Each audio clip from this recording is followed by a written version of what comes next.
Students, आज का हमारा जो टॉपिक है वो है फीडबैक पुनर्निवेश। बीएससी पार्ट सेकंड के पेपर थर्ड यानी इलेक्ट्रॉनिक्स के यूनिट थर्ड से यह टॉपिक लिया गया है। सबसे पहले हम पढ़ेंगे फीडबैक क्या होता है। किसी वैद्युत नेटवर्क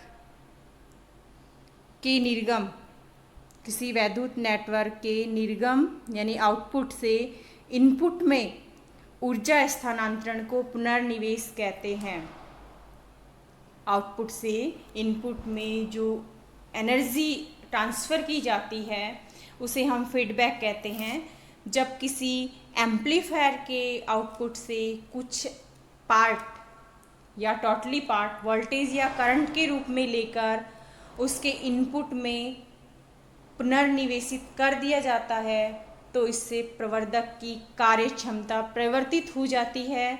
इस प्रकार के प्रवर्धक को पुनर्निवेशी प्रवर्धक कहते हैं या फीडबैक एम्पलीफायर कहते हैं। यानी किसी एम्पलीफायर के आउटपुट से वोल्टेज या करंट का कुछ पार्ट या संपूर्ण पार्ट अगर हम उसके इनपुट में फीडबैक कर दें या पुनर्निवेशित कर दें तो इससे एम्पलीफायर की जो कार्य क्षमता है वो चेंज हो जाती है, जिसे फीडबैक एम्पलीफायर कहते हैं। फीडबैक एम्पलीफायर जो है वो दो प्रकार का होता है, पुनर्निवेश दो प्रकार का होता है। धनात्मक पुनर्निवेश और ऋणात्मक पुनर्निवेश या पॉजिटिव या रीजनरेटिव फीडबैक, और दूसरा टाइप है यहाँ पर नेगेटिव और डीजनरेटिव फीडबैक। नेक्स्ट हम देखते हैं नेगेटिव और पॉजिटिव फीडबैक क्या होते हैं। पॉजिटिव फीडबैक हम फर्स्ट टाइम पढ़ेंगे।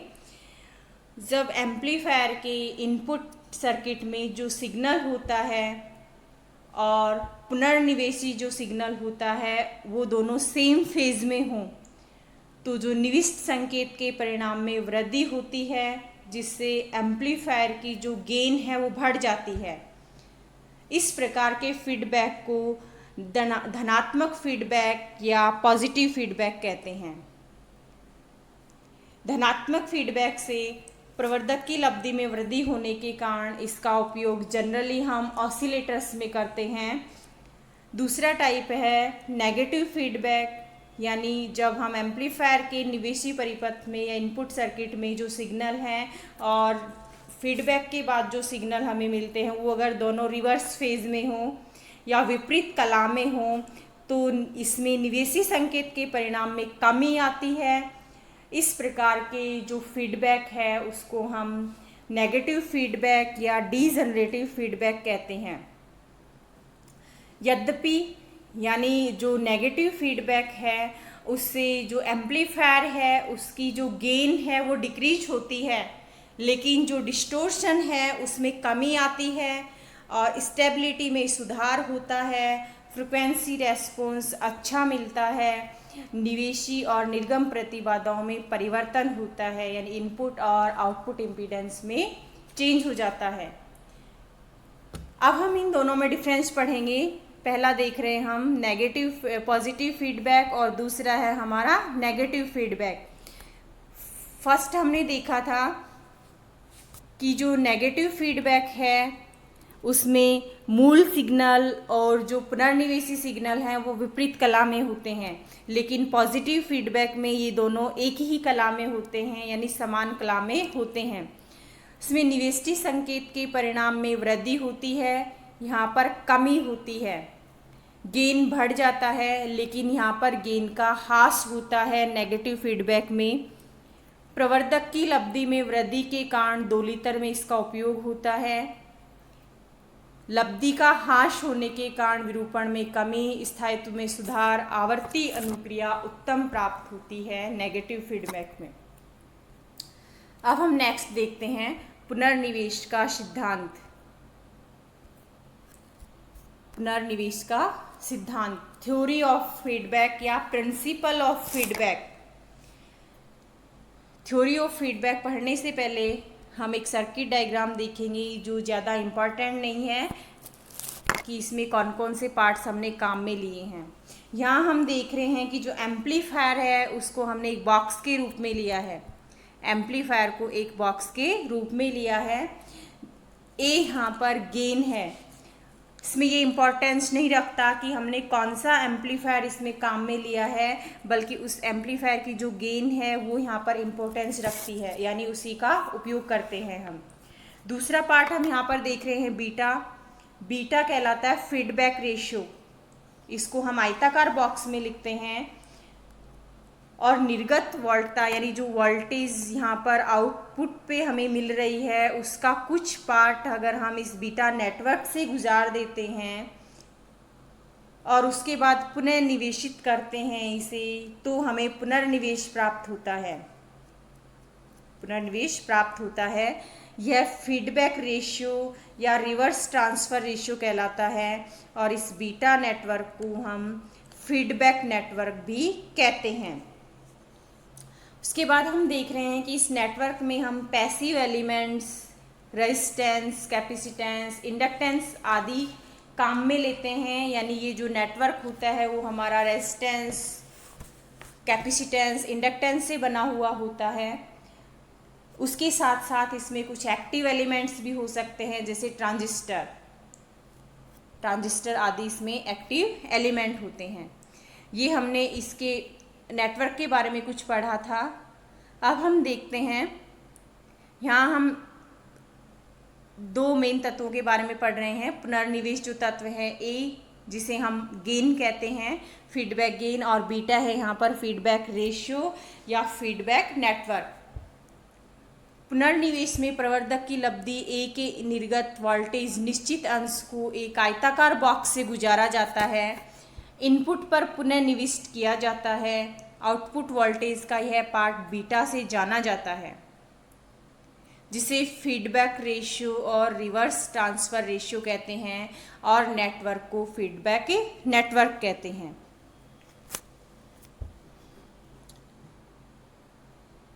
फीडबैक वोल्टेज Vf, जिसे हम लिख रहे हैं, को एम्पलीफायर के इनपुट पर देते हैं। यहाँ पर हमने इनपुट पे दिया है। Feedback voltage Vf input voltage में या तो ऐड होता है या सबस्ट्रैक्ट होता है, या तो ये इसमें ऐड होगा या फिर इसमें से माइनस होगा। वोल्टेज डिफरेंस को एरर सिग्नल या त्रुटि संकेत कहते हैं। वोल्टेज डिफरेंस जो है वो एरर सिग्नल या त्रुटि डिफरेंस कहलाता है। Vf यहाँ पर पुनर्निवेश वोल्टता है। V इनपुट यहाँ पर निवेशी सिग्नल है, यानी इनपुट सिग्नल है। अब हम बात करते हैं रिजल्टेंट की, resultant voltage. If resultant voltage Vif equal V input minus Vf, हमने देखा कि जो Vf है या तो इनपुट वोल्टेज में ऐड होगा या सबस्ट्रैक्ट होगा।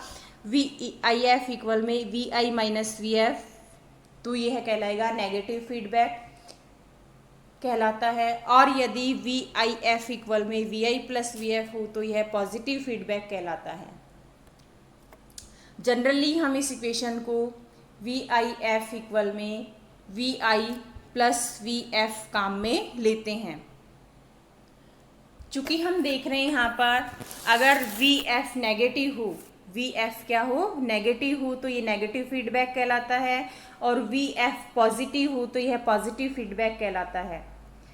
यदि प्रवर्धक की लब्धि जो है A हो, बिना पुनर्निवेश के हम इसे लिख रहे हैं, तो ये कहलाएगी A equal V output upon V input, बिना फीडबैक के। अगर फीडबैक के साथ हो, ये फीडबैक के साथ हम इसे लिखेंगे A equal V output dash upon V input dash. अगर हम फीडबैक भी ले लेते हैं तो जो मेन प्रवर्धक की मूल लब्धि है वो फीडबैक से प्रभावित नहीं होती है, इसलिए हमने दोनों में जो नोटेशन गेन के लिए यूज़ लिया है वो A लिया है और यहाँ पर भी A लिया है। इसे इंटरनल गेन भी कहते हैं। चूँकि हम देख रहे हैं कि जो इंटरनल गेन है वो इक्वल में है V output dash upon V input F।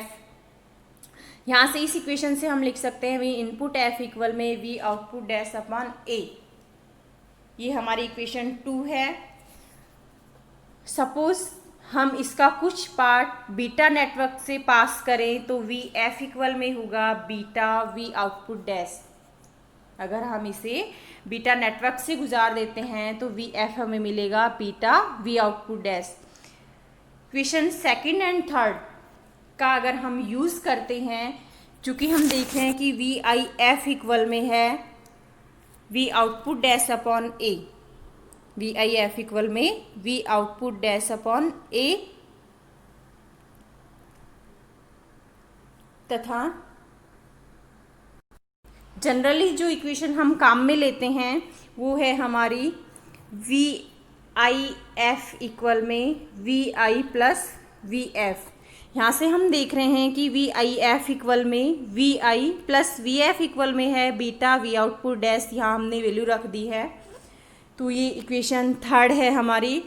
इस इक्वेशन से हम वी आई एफ इक्वल में रख सकते हैं V output dash upon A, यानी V output dash upon A equal V I plus beta V output dash equal में V I F. और हम इसे नेक्स्ट उसमें लिख सकते हैं, ड्राइव करके हम देखते हैं यहाँ पर वी आउटपुट डैश और वी आउटपुट डैश दोनों में से अगर हम कॉमन ले लेते हैं तो ये इक्वेशन हमारी होती है V output dash equal 1/a minus beta equal we input. चूँकि हमें गेन फाइंड करना है V output upon V input, we output upon V input, वो हम यहाँ से फाइंड करना चाहेंगे। एलसीएम लेके इसे सॉल्व करते हैं तो V output dash dash 1 - a beta equal A V I, A V I. आगे हम इक्वेशन पास गेन का फॉर्मूला लेके यहाँ पर देखते हैं ए एफ इक्वल में V output dash upon V input. V input की यहाँ से अगर हम वैल्यू रख देते हैं तो ये हमारा होगा इक्वेशन 4 एंड 5। इक्वेशन 4 हमारी ये है a upon 1 - a beta, a upon 1 - a beta. इसका यूज़ करके हम यहाँ पर देख रहे हैं। और 5 है हमारी A F equal V output dash upon V input. इन दोनों का यूज़ करके हम यहाँ से फाइंड कर सकते हैं ए एफ इक्वल में ए अपॉन 1 - बीटा ए या ए अपॉन 1 - a बीटा। ये जनरल इक्वेशंस ऑफ फीडबैक कहलाती है, जनरल फीडबैक इक्वेशन कहलाती है और धारा लब्धि के लिए भी है यथार्थ होती है। जहाँ ए बीटा जो है वो लूप गेन कहलाता है, A F closed loop gain है तथा ए यहाँ पर ओपन लूप गेन है। ए जो है वो ओपन लूप गेन है। 1 - a बीटा को रिटर्न डिफरेंस कहते हैं, 1 - a बीटा को रिटर्न डिफरेंस कहते हैं। समीकरण 6 से स्पष्ट है कि समीकरण 6 हमारी है ए F equal A upon 1 - a beta, A F equal में ए एफ इक्वल में ए अपॉन 1 - a बीटा। इससे अगर हम देखना चाहें ये 1 अपॉन वाली जो टर्म है 1 - a बीटा, ये 1 से छोटी भी हो सकती है, 1 से बड़ी भी हो सकती है और 1 - a बीटा 0 भी हो सकता है। इसके अकॉर्डिंग हम देखेंगे अगर 1 - a beta greater than a, 1 - a beta greater than a तो यह कहलाएगा नेगेटिव फीडबैक, यानी ए बीटा अगर क्या हो ऋणात्मक हो, ए बीटा की वैल्यू ऋणात्मक हो, या ए एफ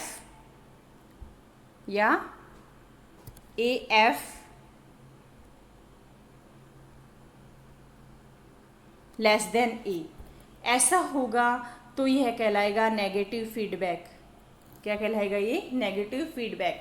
दूसरा है अगर 1 - a बीटा 1 से छोटा हो लेस देन 1 तो ये कहलाएगा पॉजिटिव फीडबैक।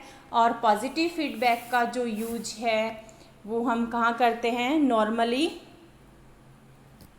पुनर्निवेश प्राप्त करने के लिए करते हैं। अगर 1 - a बीटा इक्वल में क्या हो? 0 हो, 1 - a बीटा इक्वल 0 या a बीटा इक्वल में 1 या ए एफ इक्वल में इनफाइनाइट हो तो इस कंडीशन में यानी इस स्थिति में प्रवर्धक से बिना निविष्ट वोल्टता प्रयुक्त किए लगातार निर्गत वोल्टता प्राप्त की जा सकती है। यह परिस्थिति दोलित्र यानी ऑसिलेटर परिपथ में उपयोग में लाई जाती है। अब हम बात करते हैं यानी स्पेशल केस है ये ऑसिलेटर के लिए।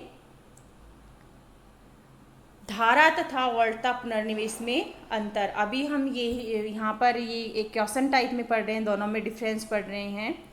विस्तार से हम आगे की वीडियो में पढ़ेंगे। प्रवर्धक के आउटपुट पर स्थित लोड रेजिस्टेंस के सिरों से फीडबैक नेटवर्क को समांतर क्रम में जोड़ा जाता है करंट फीडबैक प्राप्त करने के लिए। वोल्टेज फीडबैक प्राप्त करने के लिए इसे हम श्रेणी क्रम में जोड़ते हैं।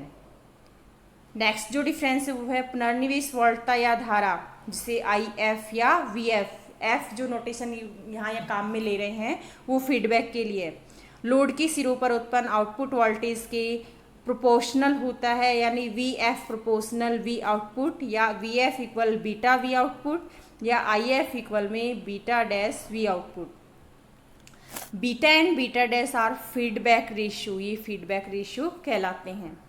फीडबैक करंट और वोल्टेज लोड में से प्रवाहित धारा के अनुक्रमानुपाती होते हैं। I F equal beta I output और वी एफ इक्वल में beta dash I output. Beta and beta dash R feedback ratio. ये एक छोटा सा क्वेश्चन जो एग्जाम में पूछा जा सकता है, धारा तथा वोल्टा में पुनर्निवेश में अंतर, उसके लिए हमने यहाँ पर इसे लिखा है। अब हम बात करते हैं पुनर्निवेश का डीबी में मान, डेसिबल में मान। किसी प्रवर्धक में प्रयुक्त पुनर्निवेश की मात्रा को बिना पुनर्निवेश लब्धि और पुनर्निवेश के साथ लब्धि के अनुपात द्वारा डेसिबल में व्यक्त किया जा सकता है।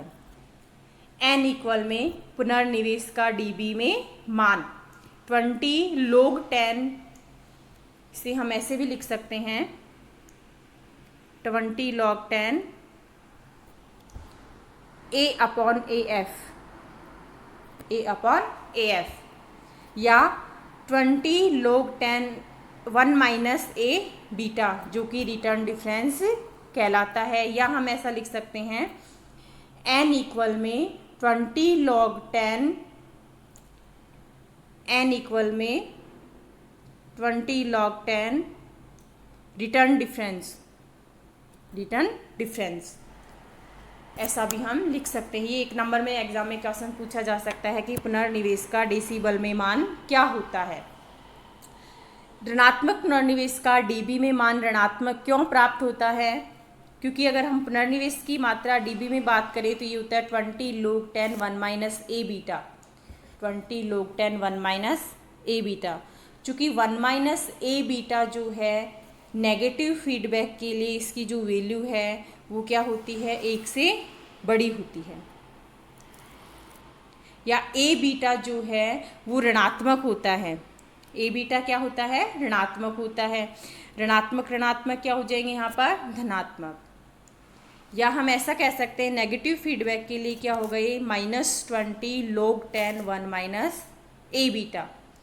ए बीटा जो है वो नेगेटिव फीडबैक के लिए ऋणात्मक होता है, अतः ऋणात्मक पुनर्निवेश का मान भी उसके लिए ऋणात्मक डीबी में ही प्राप्त होगा।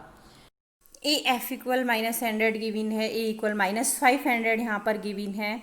वोल्टा गेन हमें फाइंड करना है, या वोल्टा गेन का जो फॉर्मूला है वो होता है ए एफ इक्वल ए अपॉन 1 माइनस ए बीटा। इसमें से ए बीटा हमें फाइंड करना है जो कि लूप गेन कहलाता है।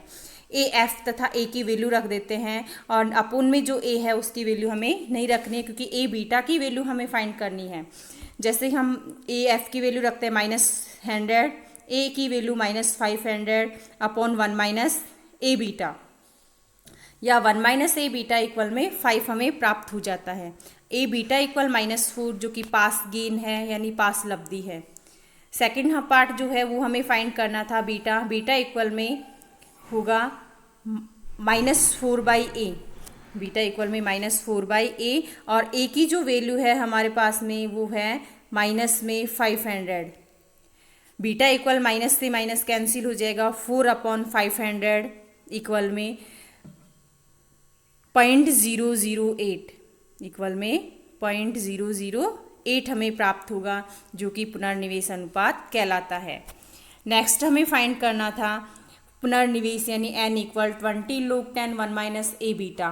ए बीटा इक्वल हम फाइंड कर चुके हैं, -4 है, -4 + 1 यानी 5, 20 log 10, 5 10 log 10, 5 की वैल्यू ये होती है 0.06090, यानी n इक्वल फाइंड करेंगे तो हम ये प्राप्त होगा 13.98 dB, क्योंकि ये क्वेश्चन एग्जाम में पूछा जा चुका है बहुत बार, कंपटीशन एग्जाम में भी पूछा जाता है, एमसीक्यू क्वेश्चंस के लिए भी, तो ये क्वेश्चन इंपॉर्टेंट है फीडबैक से रिलेटेड। नेक्स्ट हम देखना चाहते हैं एक प्रवर्धक का आंतरिक लाभ बिना पुनर्निवेश 100 है, निवेशी प्रतिबाधा 1 किलो ओम है, निर्गम प्रतिबाधा 50 किलो ओम है, ऋणात्मक श्रेणी क्रम वोल्ट तक पुनर्निवेश किया जाता है। यदि पुनर्निवेश अनुपात 0.1 हो तो पुनर्निवेश के पश्चात निवेशी और निर्गम प्रतिबाधाएं हमें फाइंड करनी है। यहाँ पर मेन तो वो है कि हमें क्या गिविन है, गिविन है ए गिविन है, बीटा गिविन है, आर इनपुट गिविन है, आर आउटपुट भी गिविन है। डायरेक्ट हम फॉर्मूले में वैल्यू पुट कर देंगे तो हमारे पास आर इनपुट फाइंड हो जाएगा, R input dash equal R I 1 - A beta, ऐसे R output dash equal R output upon 1 - A beta करके हम फाइंड करेंगे तो 4.54 किलो ओम हमें प्राप्त हो जाएगा। Thank you.